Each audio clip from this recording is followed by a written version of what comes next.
Good evening. As Cindy said, I am doing my speaking to inform speech. The title of my topic is Banana Split. First, I think it's important that you know why I feel qualified to give such a speech. Because I love ice cream. That's why I'm qualified. I love ice cream. I grew up on ice cream. However, I do have a small credential. My high school summers, I worked at Serene Custard. And there they made the classical banana split, just like we read in the papers. However, when I worked at Serene, it changed me. When I was little, I loved ice cream. I'd get huge bowls of ice cream. Bowls, possibly plural. I'd sit on the floor, lean against the couch, and watch TV. My mom would come in, I'd slide the bowls under the couch, act like a good kid. She'd leave, I'd pull the bowls back out, and I'd keep eating. But when I started working at Serene, you were allowed to eat ice cream there. So instead of getting big bowls of ice cream, I just learned to eat all day long. Small portions all day long. You'd help a customer, you'd have a little ice cream. Oh, somebody's at the window. And we just ate all day long. So it actually changed me. It changed the way I eat ice cream. So I would like to now get to the crux of my demonstrative speech, and that is to share about the history of the banana split. First, we need the ice cream. Ice cream was invented long ago. I didn't go back to look at the history of when it was invented. However, in 1866, William Breyer, he founded Breyer's Ice Cream. Breyer's, as a child, to me, was my favorite ice cream. Now, as a side note, it is Turkey Hill. However, William Breyer's, he sold ice cream out of his house, and then he decided, I'm going to take this ice cream, I'm going to put it into my carriage, hook my horse up, and off I go. So he started selling ice cream in the streets of Pennsylvania. About 45 years later, in 1904, there was a gentleman by the name of David Strickler. He was a pharmacist and he worked at a drugstore. In the early 1900s, drugstores had the soda fountains where people would come and socialize and hang out.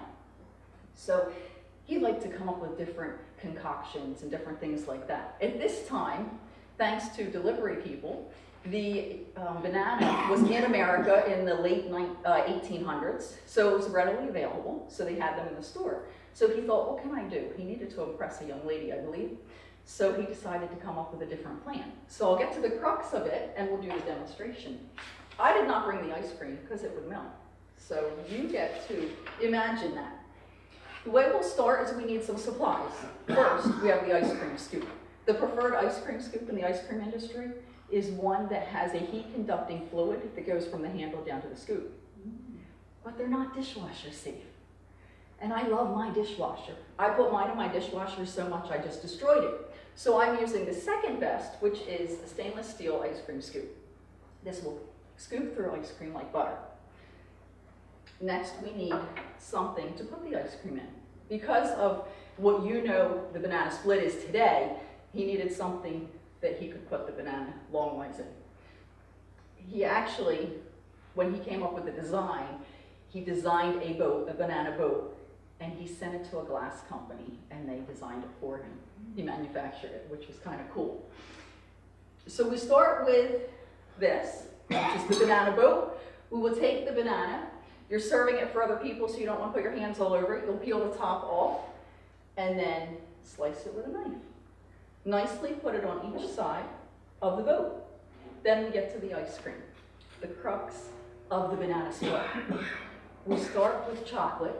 We dig our scoop into the chocolate, put it right in the center of those two bananas, the two banana halves. So it's right in the center. We have a chocolate orb. Got to rinse this off. We'll put it in a little bit of water, rinse it off whenever you change flavors. Now we'll go for vanilla. We'll get a vanilla orb, and we'll put it on this side. Again, rinse it off. Go for the strawberry, get a strawberry orb. Now we have a foundation. That is perfect. Next, let's look at the syrups. This is something that the classical banana split, there's certain toppings that go on certain ice creams. However, now you go to stores and you can get anything anywhere. The classical one is chocolate syrup. Will go onto the chocolate ice cream. And they actually will use a small scoop and they'll drizzle it and it'll all flow down nice and gooey. And then they'll take another one out of the strawberry, and they'll put that on the strawberry orb, and that again will fall down. However, we don't put vanilla syrup on the vanilla ice cream. We put pineapples. So again, they get the pineapples and the little chunks all slide down. Starts to overflow. They were always a mess to serve out the window. Next, we put our whipped cream. Now you could just blast it all over the top, so all over the top, or some people like to do 3 little towers, and you have your ice cream, your whipped cream. Next, the cherries. 1 to 3 cherries, some like 1 on each ice cream orb, and the other, some people like 1 in the center. We are almost to the end. We simply need to choose nuts, which is the classical banana split, or Jimmy's, which is more well known today. And you sprinkle that on the top, and voila, you have the perfect banana split. Now, I myself will go home and indulge in ice cream, and I hope I've encouraged you also to go home tonight We're happy. and have ice cream. Thank you very much.